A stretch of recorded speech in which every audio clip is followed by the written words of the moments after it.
Ryder Sloane had never been the kind of man who sought out conflict, nor the type to parade authority. He believed in boundaries, both physical and personal, and expected others to respect them just as he did. His ranch sat on the edge of a growing community, the kind of place that had once been nothing more than a quiet grid of dirt roads and cattle fences, now slowly devoured by expansion. Cul-de-sacs with polished street names, LED-lit sidewalks, community fountains, and vinyl-sided houses where every roofline matched the next like a row of compliant soldiers. He didn't resent them. He didn't admire them either. He simply coexisted, on his land, on his terms. The property had belonged to the Sloane family for generations, originally homesteaded when Texas land was still cheap and the government practically begged men to settle it. Over the years, the boundaries had been reaffirmed through every possible legal channel: surveys, notarized transfers, tax records, mineral rights claims. Ryder had taken over the ranch a decade ago, not because he loved the lifestyle, but because he respected the continuity it represented. The ranch was never about romance or nostalgia. It was about control, earned and documented. His family had always been private, detail-oriented, wary of encroachment. By the time Ryder inherited it, he knew every acre the way a man knows his own scars, how it reacted to floods, which trees creaked in the wind, where the soil was best for fencing, and what sounds meant trouble was close. He knew where the deer bedded down and where water pooled after hard rain. He could point to a patch of brush and tell you how many fence posts he'd replaced there since 2011. So when the letter came, neatly folded, printed on cream paper, and slipped inside a plain white envelope without a stamp, he felt something shift. It wasn't the message itself that shook him. It was the way it was delivered. No signature, no official seal, no record of issuance. Just a heading at the top in large, formal lettering, and a short paragraph stating that a portion of his property had been conditionally annexed into the jurisdiction of the local community board, effective immediately. Annexed. The word wasn't just bureaucratic, it was surgical. It suggested precision, legality, quiet domination. But Ryder knew the land. He knew his lines. Nothing had been annexed without his knowledge. No legitimate authority could lay claim to something they hadn't purchased, surveyed, or filed for in court. He didn't react publicly. That wasn't his way. Instead, he opened his filing cabinet and spent 3 hours going through documentation: chain of title certificates, certified maps, county tax receipts, transactional paperwork from the bank that had financed part of the operational upgrades to the ranch back in 2014. Everything was airtight. Every boundary had been reaffirmed within the last 10 years. The area they claimed, just over 3 acres of pasture land, had not changed hands, nor had it been subjected to any legal proceedings that might alter its classification. Yet here was this letter, thin and smug, asserting otherwise. Over the next few days, Ryder noticed subtle changes. The unpaved service road he used for deliveries, one that cut across a gravel patch near the back fence, was suddenly barricaded with temporary cones and a plastic chain, the kind used at parking lots or carnival queues. A hand-scrawled sign read, "Common grounds, no unauthorized access." No one from the board called. No formal notice was sent. His water supplier, a third-party service contracted by several large properties in the area, informed him that a routine inspection had flagged the access point as disputed territory, and their trucks could no longer deliver without approval from the board. He received the notice over email, not from the board itself, but from a logistics company that had been subcontracted to manage vendor access for community infrastructure zones. Ryder wasn't naive. He recognized this for what it was: a slow, intentional squeeze. Not a full frontal assault, no, that would be too obvious, too easy to challenge. This was more like a constriction, one bureaucratic paper cut at a time. There were no demands, no threats, just quiet reassignments, reframings, and implications. The 3 acres they wanted weren't random either. That patch bordered their clubhouse, a large, windowed building with artificial landscaping and rented event space that was increasingly being used to host regional meetings.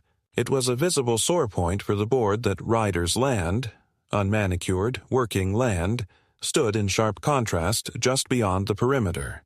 His property disrupted the illusion of uniformity.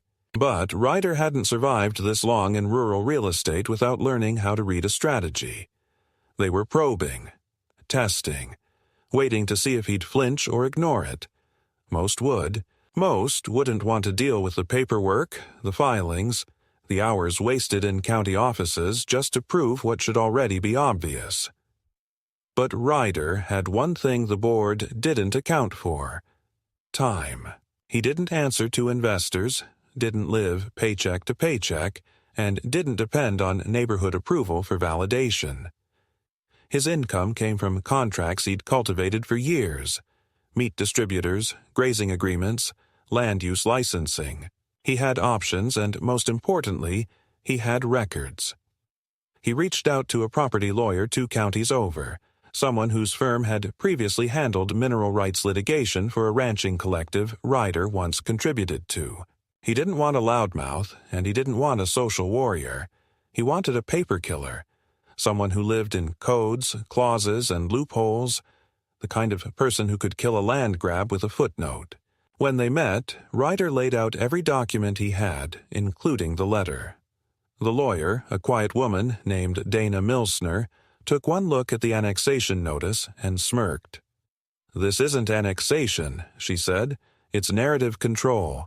They're writing a story, hoping you don't bother to edit it."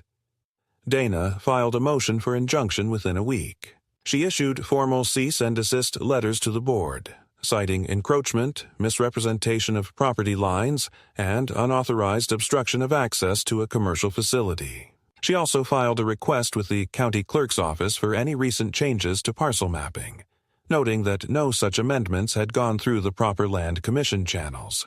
When a response arrived, it confirmed what they suspected. No legal process had occurred. Nothing official backed the board's claims. It was a bluff, albeit a coordinated one. But Ryder didn't stop there. With Dana's help, he began reviewing neighboring land titles, quietly, anonymously, searching for weak points. What he discovered stunned him. The building where the board held their meetings, referred to in documents as a multi-use community facility, sat on a piece of land that had not been directly purchased by the board, but instead was leased from a third-party trust, which had failed to pay its property taxes for the last 3 years. The county had quietly initiated a foreclosure process.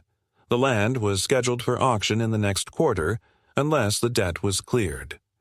Ryder didn't speak a word of it to anyone. He didn't need to.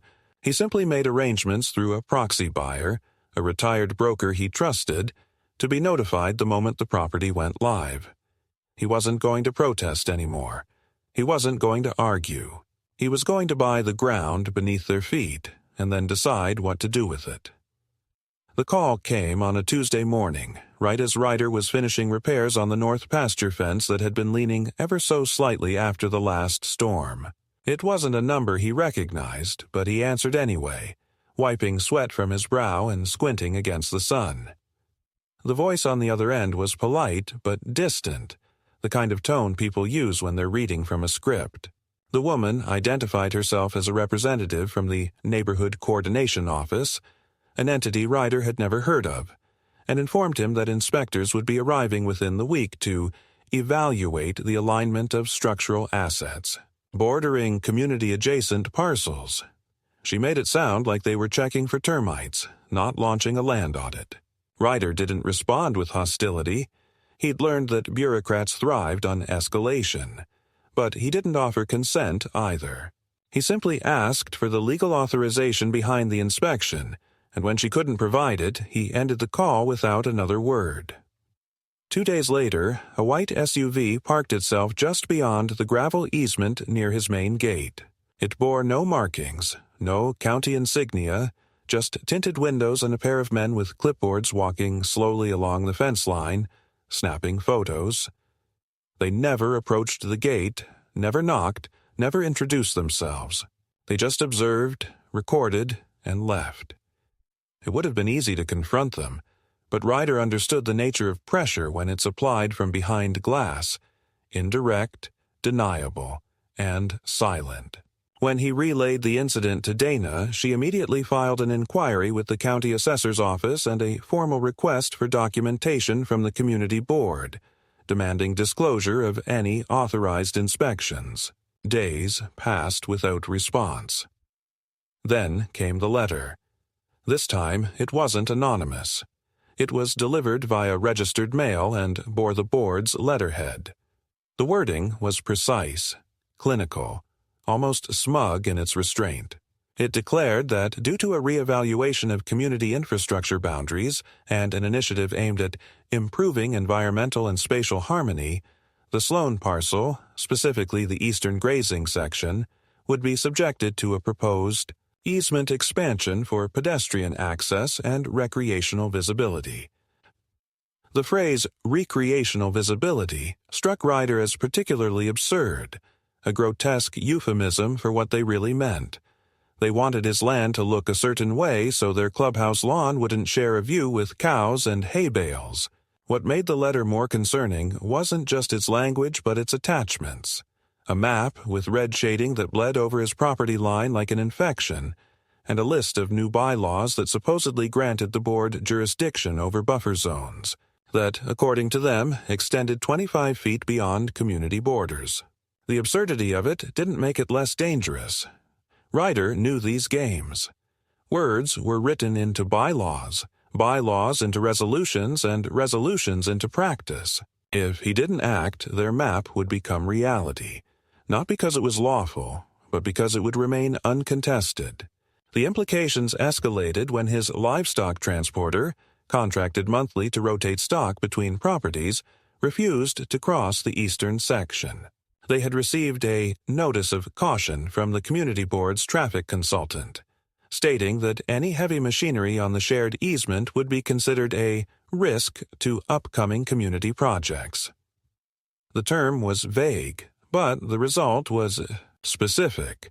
Ryder was being denied use of his own transport route under the guise of future construction that didn't yet exist.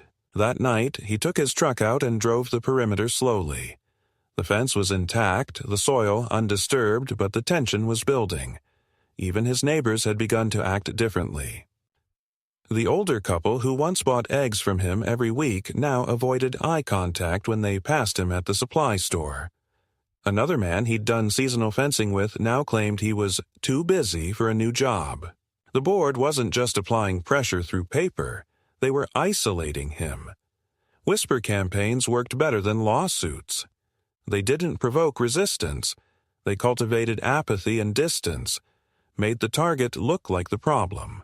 Ryder wasn't angry. He was focused. With Dana's help, he compiled every transaction, correspondence, and restriction order the board had ever issued to properties in the transition zone. They uncovered a pattern. The board had been expanding its influence incrementally, annexing small strips of land under temporary use agreements, then slowly redefining those agreements through reinterpretation of zoning codes. What started as permissions for landscaping access or footpath cleanup morphed into permanent reclassifications in the registry system. Most property owners didn't fight it. Some didn't even notice. Those who did found themselves mired in red tape and hearings that led nowhere. One man, whose backlot was swallowed into a greenbelt expansion zone, ended up selling and moving out after a year of trying to reverse the designation. But Ryder had a different asset. Through Dana's research and a quiet connection at the county land use office, he confirmed that the board's central building, the very clubhouse from which these policies originated, was built on a leased parcel whose ownership had lapsed into tax delinquency. The trust that originally held title had defaulted, and now the land was in pre-auction processing. This wasn't hearsay. It was public record, buried in the tax assessor's filings. He verified the auction date, confirmed the lien amounts, and began preparing the necessary funds. Not through his name. He wasn't looking for drama, but through a holding entity registered out of state, operated by a former business contact who specialized in distressed property acquisitions. He didn't tell Dana the full extent of his plan, not yet. Her job was to continue defending his title and fending off the legal threats. His job, he decided, was to shift the balance. Not by winning a fight, but by controlling the floor it was fought on. In a matter of weeks, the community board would no longer own the land beneath their own feet. And when that happened, Ryder wouldn't issue threats. He wouldn't call the press or hang banners. He'd simply set a table outside their door and auction their future, 1 inch at a time. The first real escalation didn't arrive with paperwork or email notifications. It came as a practical disruption, mundane in its execution but surgical in its precision. One morning, Ryder woke up to find that the access road running along the southern boundary of his ranch, an old county-maintained gravel strip he'd used for years to move livestock, receive deliveries, and allow seasonal workers to park during roundup days, had been closed off with a freshly installed swing gate, secured by commercial-grade padlock and 2 posted signs. One read, "Maintenance access restricted." The other, more ominous, said, "Violators subject to citation per Community Ordinance 32B." It wasn't just blocked. It was declared off-limits. No prior notice, no hearing, no authorization he could trace. He drove to the site with the same steadiness he applied to all things, stepped out of his truck and examined the gate without touching it. The gravel showed tire marks, recent, clean and uniform, likely a service vehicle.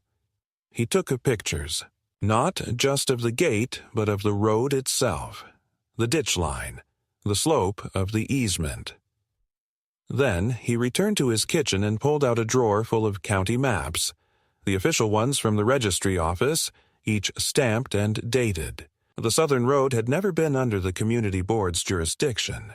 It was a utility easement, preserved in county records for emergency access and agricultural use, and even if the board had filed some updated classification, that process would have required publication, not secret construction overnight. Dana filed an emergency appeal through the county's property access dispute resolution mechanism, citing unlawful obstruction of a registered route and abuse of authority under the municipal code.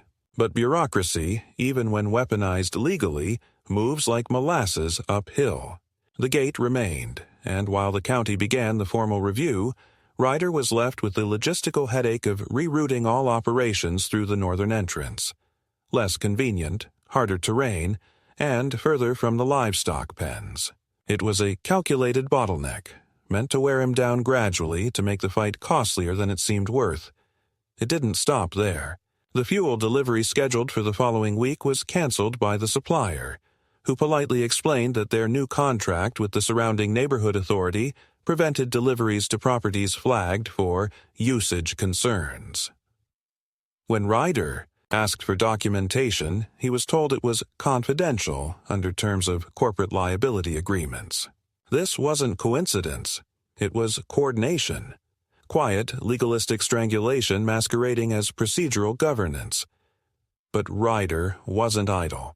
He began documenting everything.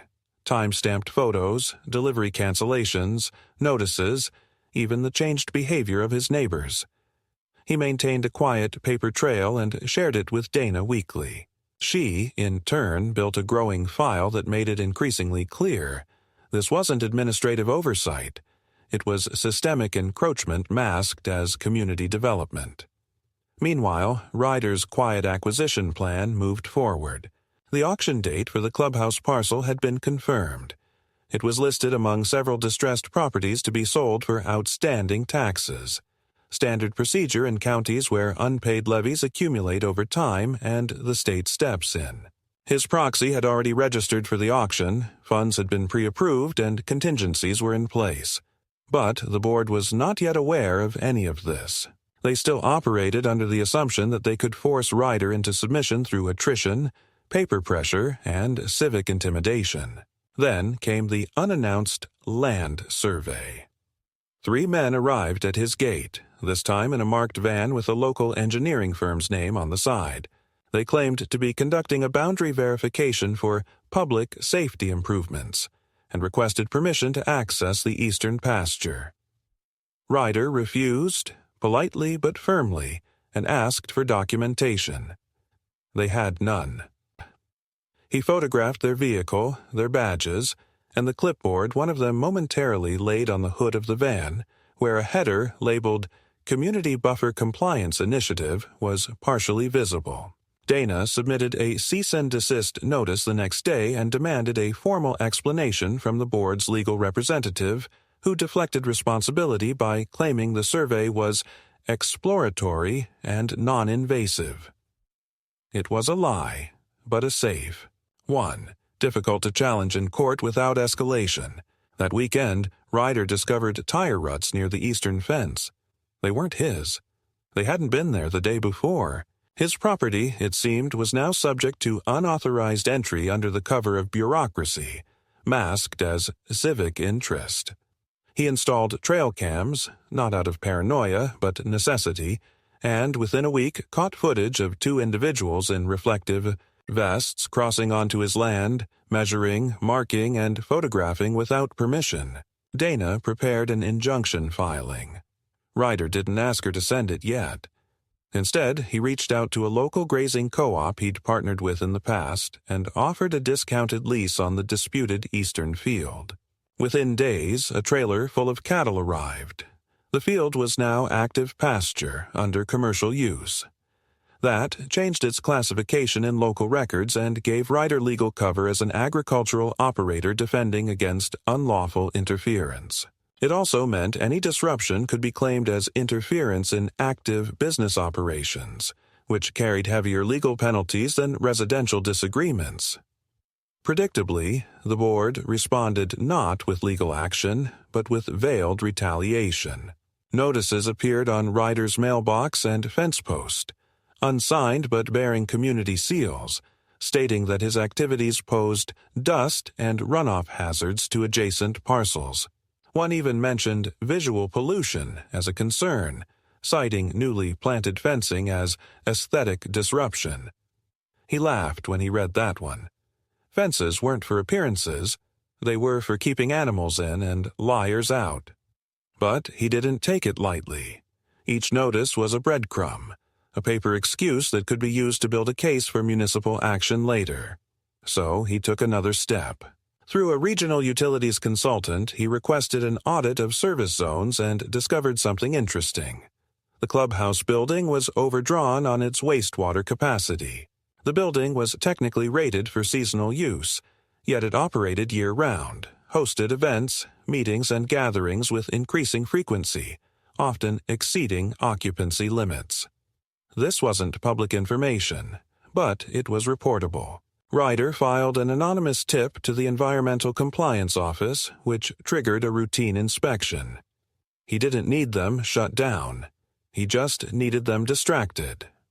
By this point, the atmosphere around him had changed. People who used to wave as they passed now avoided eye contact. His name came up in HOA minutes under recurring disputes, and several residents began complaining online about the rancher who won't cooperate. But that didn't matter. He wasn't interested in popularity. He was interested in position, and his position was improving.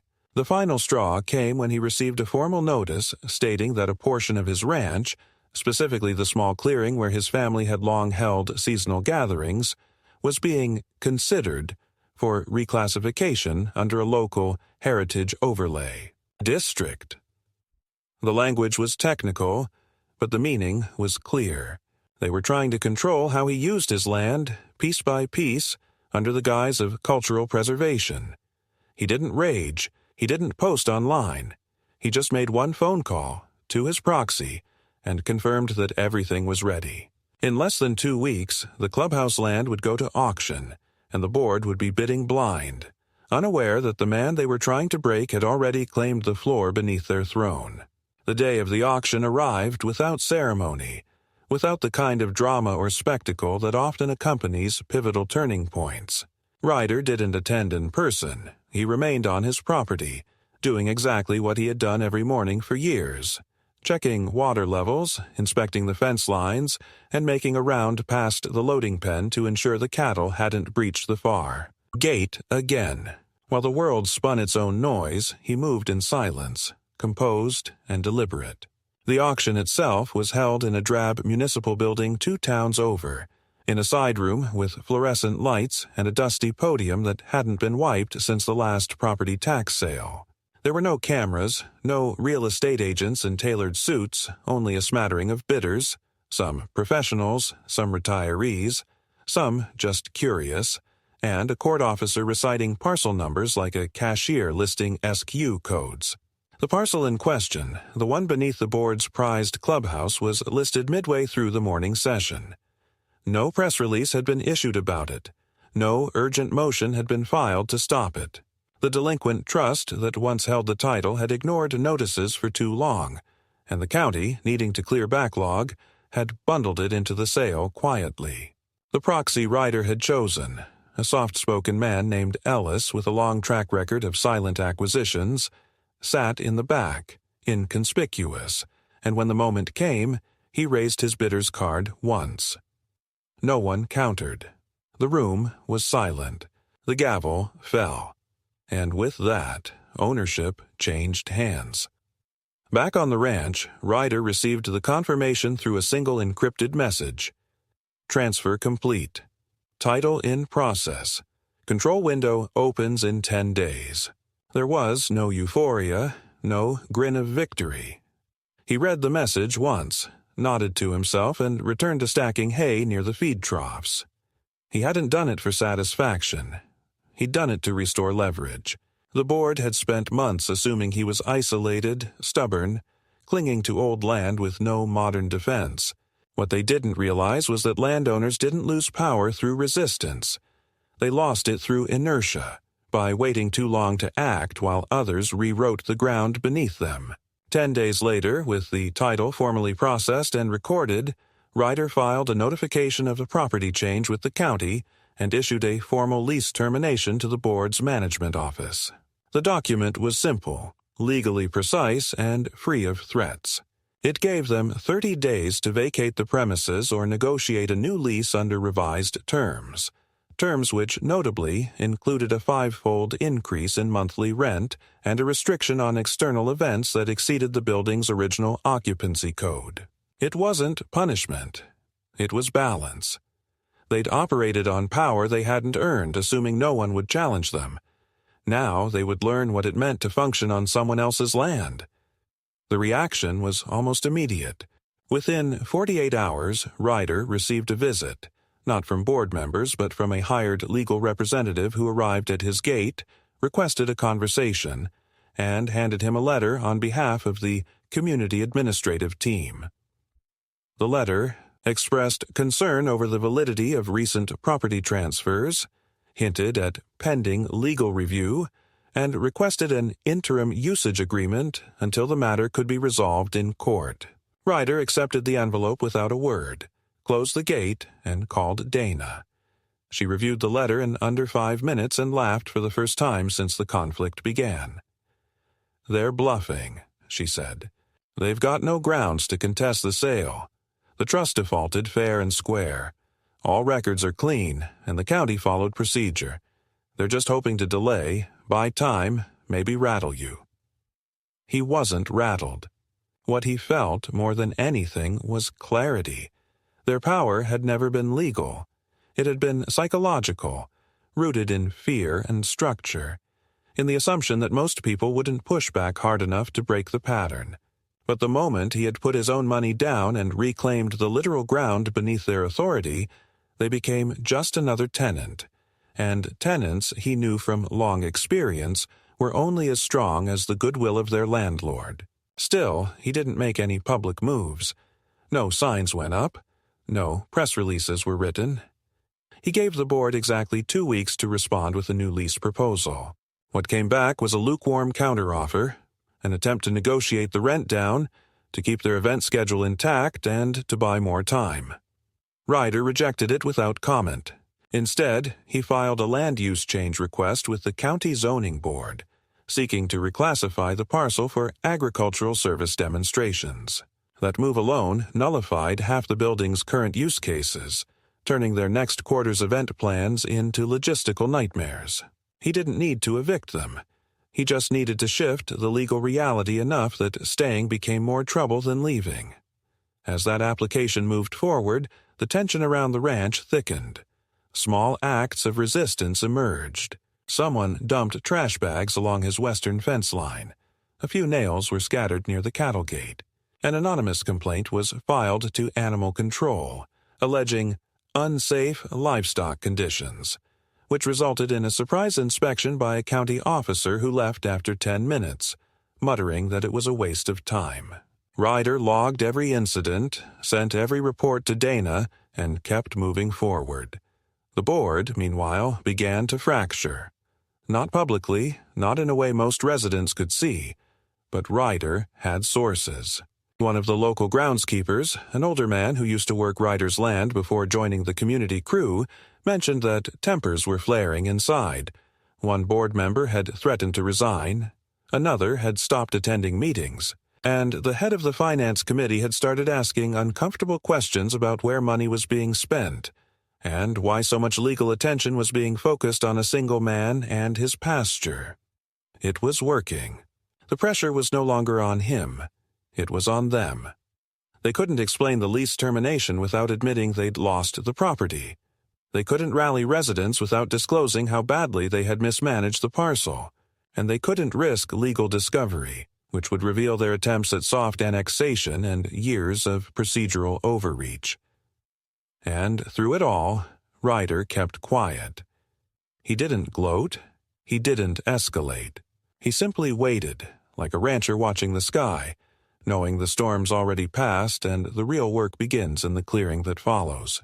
The second escalation did not erupt with fireworks, but it came with the slow, precise churn of bureaucratic countermeasures, desperate improvisation, and calculated retaliation. It began subtly, almost beneath notice. An unusual letter from the County Planning Commission arrived at Ryder's mailbox, stating that a pending complaint had triggered a temporary hold on the reclassification request he had submitted for the newly acquired parcel under the clubhouse. The letter, though polite and procedural in tone, alluded to community-based opposition, a phrase that signaled organized interference by the board. It wasn't an outright rejection, just a stall, a procedural wedge driven into the machinery of zoning approval, the kind that could cost a man months if he didn't know how to pry it loose. Ryder didn't panic. He called Dana. She ran the complaint's case number through the planning office's inquiry system and discovered a coordinated submission. 15 separate letters, all sent within 48 hours, all claiming misuse of acquired land, interruption of community, cohesion, and non-conforming development intentions. It was a paper flood, an orchestrated maneuver to flood the desk of a zoning clerk and manufacture the illusion of widespread dissent. But what struck Dana was that the letters didn't come from random homeowners. They came from the board members themselves, sometimes signed, sometimes attributed to small community committees that didn't legally exist. It was, at best, procedural harassment. At worst, it bordered on fraud. Dana began drafting a formal counter-response, but Ryder took a different path. He arranged a private meeting with one of the more pragmatic clerks from the planning office, an acquaintance from years back who had helped process a ranch consolidation permit for him in the past. He didn't threaten, didn't bribe, didn't even ask for favors. He simply walked through the logic, showed the deed transfers, the clean title, and the financial independence of the land from any prior community infrastructure agreements. The clerk understood. The stall was procedural, not legal, and while the complaint would delay the zoning board's official action, it would not survive scrutiny. But delays had value. Delays bought time for chaos to gather mass. And chaos, as it turned out, was just beginning to bloom. 2 days later, the local power company, under contract with the surrounding neighborhood association, declared that the transformer servicing the clubhouse zone had been flagged for an upgrade, and that service would be temporarily interrupted for up to 72 hours. Ryder wasn't surprised. What did surprise him was that the power outage coincided precisely with a scheduled fundraising gala hosted by the board inside the very building he now owned. The event had been publicly promoted for weeks, and guests were already scheduled to arrive. Without power, the building couldn't meet safety codes. Without safety certification, it couldn't host an event. Ryder hadn't filed any request for inspection. He hadn't submitted any complaint to the Utilities Commission. Someone else had intervened. Or perhaps the board had simply overextended their luck, operating without permits and finally triggering automatic enforcement. Still, the event was canceled, and the backlash was swift. Flyers posted around the neighborhood described the incident as hostile obstruction from an uncooperative landowner. Ryder's name appeared again in the minutes of a closed meeting, this time labeled as obstructive presence. But no resident was told the truth, that the board had failed to pay rent on the land they operated from, that their occupancy was unauthorized, and that the man they called uncooperative had every right to restrict their access. Ryder didn't respond. He didn't write rebuttals or seek sympathy. He kept running his ranch and let the silence speak for itself. In response, the board launched a campaign that was both theatrical and desperate. They issued a public statement announcing their intention to relocate their headquarters to preserve the integrity of community engagement, and attempted to frame the move as a strategic decision rather than an eviction. But the damage was already done. Contractors had refused to commit to renovations for a new site until the zoning battle was resolved. And worse, a series of internal memos, leaked anonymously, revealed that several board members were deeply divided over the course of action. Some wanted to negotiate with Ryder, quietly and quickly, while others pushed for litigation and public pressure. The factionalism was palpable, and it weakened them from within. Then the most brazen move yet arrived. Ryder received a certified letter from a newly retained law firm representing the board, alleging intentional interference with contractual expectations and deliberate obstruction of communal operations. The letter included a vague threat of injunctive relief and possible claims for damages tied to the canceled events. Dana reviewed it and shook her head. "They're not suing," she said. "They're bluffing with a paper tiger.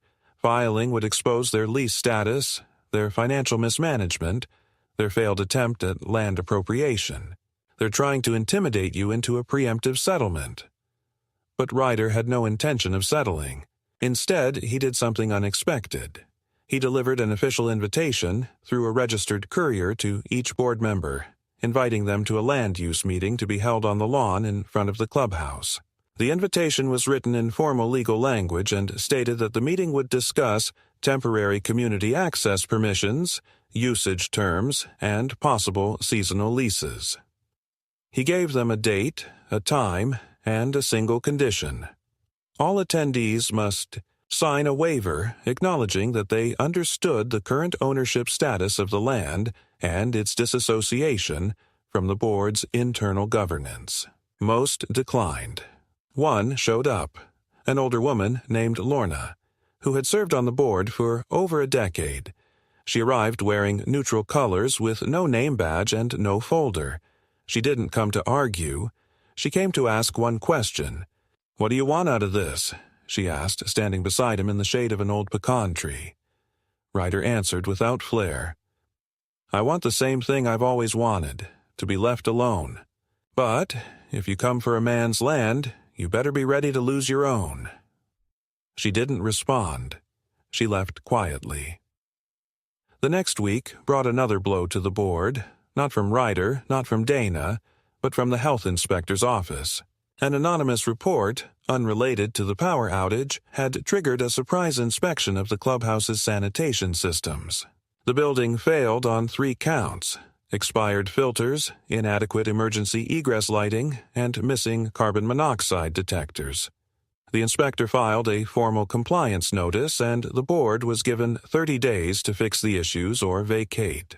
They had no budget left for repairs, no approved use permit, no working lease. For the first time since their incorporation, the building was officially off limits. Some board members resigned quietly. Others deflected responsibility. One tried to claim Ryder had sabotaged them, but when pressed for evidence, he folded. Public confidence in the board began to erode. Residents, long indifferent, now questioned why their dues were rising while their leadership faltered. A few began speaking openly, asking why the board hadn't negotiated earlier, why they had escalated conflict instead of de-escalating it. And in the center of it all, Ryder remained still. He did not threaten. He did not preach. He did not gloat. He let the structure crumble from its own cracks. Dana began drafting formal offers for short-term commercial leases of the parcel to independent organizations, farmers markets, equipment demos, even a regional soil conference.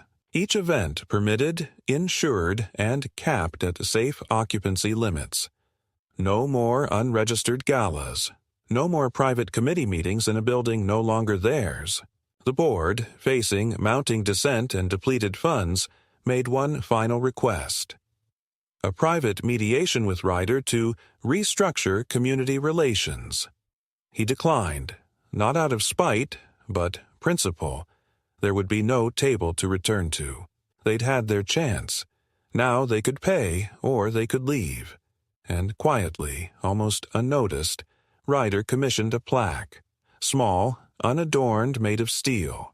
It was mounted near the sidewalk in front of the old clubhouse, affixed to a modest wooden post. It read, "Ownership is not a title. It's a decision. Be careful who you challenge." The culmination did not arrive with fanfare or legal fireworks, but with a silence so deliberate it reverberated through the very structure the board had once used to proclaim its authority. By the time the 30-day compliance deadline expired, the former clubhouse stood vacant, its lights off, its windows darkened, and the sign once bolted above the entrance had been taken down quietly in the night. No announcement was made. No emails were sent. It simply vanished, an institution dissolved not by revolution but by attrition, by its own collapse under the weight of failed assumptions and bureaucratic hubris. Ryder had expected resistance, expected lawsuits, perhaps even vandalism or acts of retaliation, but nothing came. Instead, he watched from a distance as moving vans arrived early one morning, employees with no insignia carrying out folding chairs, storage boxes, and framed certificates that had once hung behind a podium where smug policies were drafted and enforced. They moved like men evacuating a sinking ship, quickly, with no words exchanged, and no farewells offered to the land that had outgrown their dominion. Ryder hadn't set foot near the building since receiving the final compliance report from the health inspector, which had triggered the evacuation order. The document had been clear, unemotional, and devastating in its implications. The building was no longer viable for public use. To occupy it further would constitute a code violation, with potential financial and legal penalties attached. With no legal lease, no budget for repairs, and no willpower to fight, the board folded inward.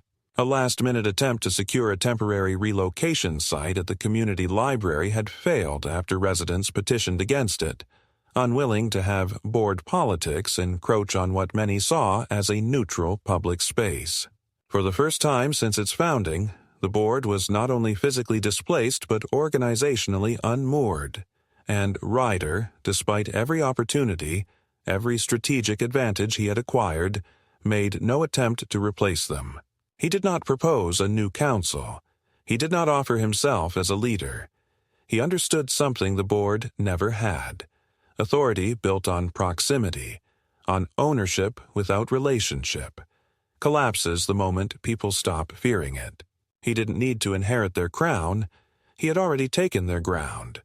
But even as the clubhouse emptied and public sentiment shifted, There remained loose threads, residual figures from the old order who refused to accept the new landscape. One such figure was Gerald Langston, the board's former zoning liaison, a man whose ambition had long outstripped his capacity. He had been among the most vocal in meetings, the most insistent that Ryder posed an existential threat, and now, stripped of platform and credibility, he pivoted to a final act of desperation. He organized a rogue community vote, attempting to pass a motion of civic condemnation against Ryder's ranch, framing it as a public nuisance under obscure environmental bylaws never before enforced. Flyers were distributed door to door. A makeshift ballot box was set up outside the elementary school. Emails were sent using the remnants of the board's mailing list. But the turnout was dismal. Fewer than a dozen residents participated. Most ignored it entirely. Some mocked it. One elderly resident was seen tearing the flyer in half at the post office, muttering that Gerald ought to mow his own damn lawn before telling others how to use their land. Ryder watched it unfold with detached amusement. He didn't interfere, didn't file a cease and desist. He simply waited. 3 days later, the county clerk's office received a formal complaint from a resident about misuse of voter collection equipment. Gerald had attempted to submit the mock ballots as a part of a citizen petition. The complaint triggered a quiet investigation. No charges were filed, but Gerald's remaining allies quickly distanced themselves, and what was left of his influence dissolved into whispers and irrelevance. At this point, the land under the former clubhouse was no longer a battleground. It had become a symbol. What was once a staging ground for policy, fines, and intimidation was now something else entirely. Ryder had submitted the parcel for reclassification once more, this time with overwhelming documentation, no opposition letters, and the quiet endorsement of several neighboring landowners who had grown tired of the old system and respected Ryder's handling of the conflict. The county zoning board approved the request unanimously. The land was now designated as Multi-Purpose Agricultural Demonstration Zone with limited public leasing rights.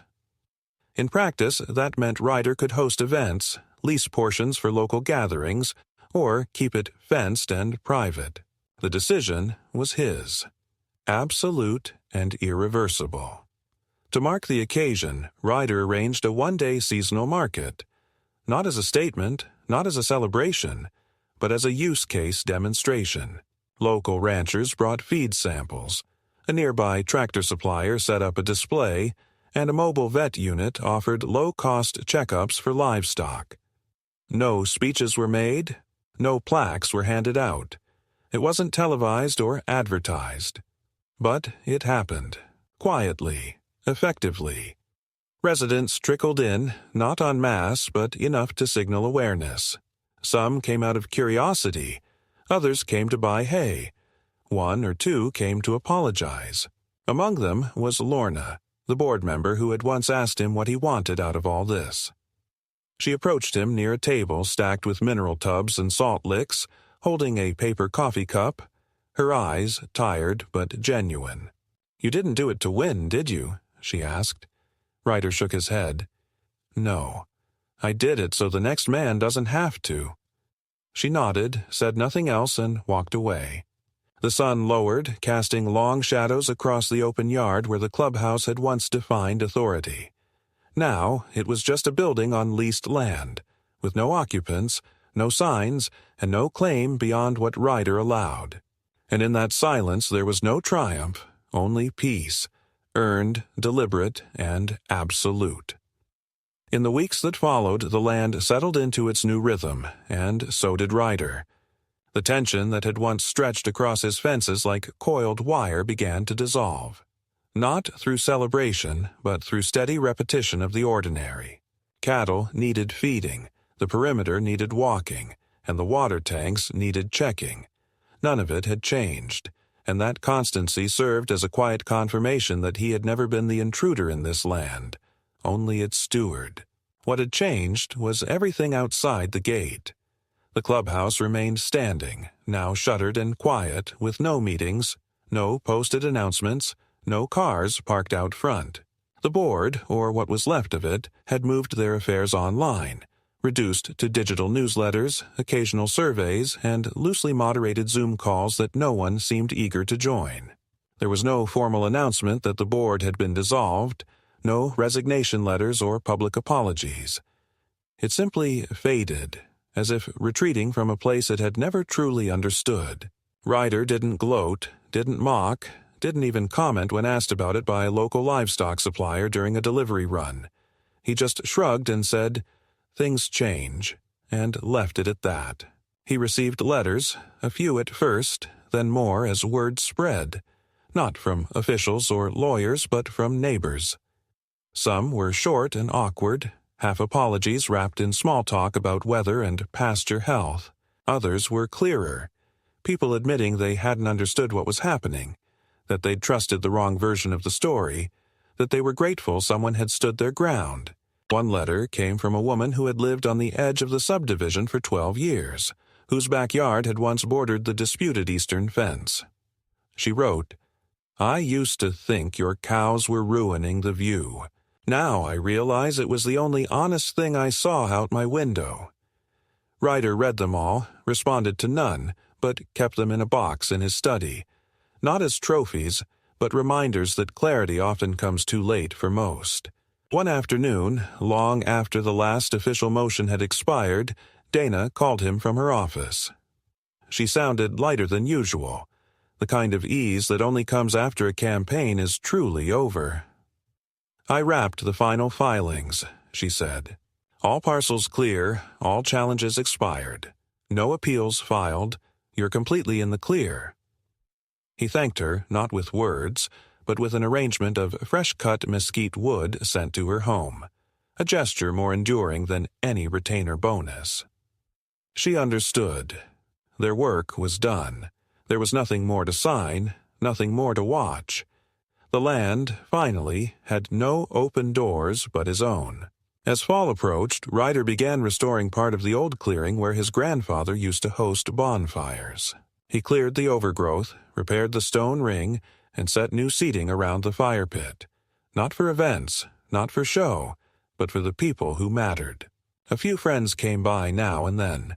Old contacts from co-op days, a former vet technician who'd moved back to the area, even a few curious locals who'd once kept their distance. They didn't come to talk about the past. They came to sit in the quiet, to drink coffee or pass a bottle, to remember that not everything needed to be fought for. Some things just needed to be held. On the day he finally walked into the former clubhouse, not as a trespasser but as owner with keys in hand, he did so alone. The interior still smelled of air fresheners and carpet glue, the faint perfume of artificial order. He moved slowly, inspecting each room, not out of suspicion but out of duty. He made no dramatic gestures, didn't rip down banners or break furniture. He opened windows, let the air move. Then he walked out the back door, crossed the lawn where signs used to dictate behavior, and stood by the edge of the property, where a small utility flag still fluttered, leftover from some old plan the board had tried to impose. He plucked it from the ground, snapped the thin plastic pole in half, and walked away without looking back. The land didn't speak, but it listened. And in its stillness, Ryder found the only victory that ever mattered. Not the defeat of his enemies, not the collapse of a failed system, but the simple, irrevocable fact that he had stood where he belonged and refused to move.